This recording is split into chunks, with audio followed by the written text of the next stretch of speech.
تومار برای خواهرم، شعری است برای داد زینب جلالیان.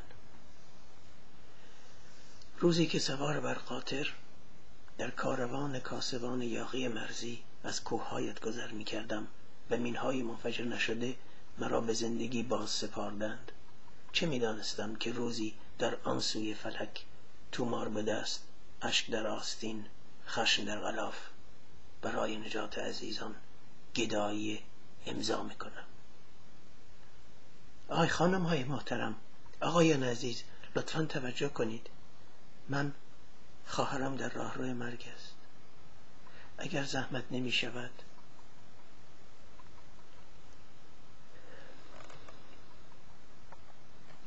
روزی که سوار بر قاطر در کاروان کاسبان یاغی مرزی از کوههایت گذر می کردم، چه کسی می دانست که قرنی بعد با موی سپیدم از پنجره جادویی به آغوش لبخندهای روستا و به اندرون سرمازده کلبه هاشان باز خواهم گشت تا در کنار برادر کوچک سرخم در تنگ آب مقاومت روستا را به اتفاق جشن میگیریم.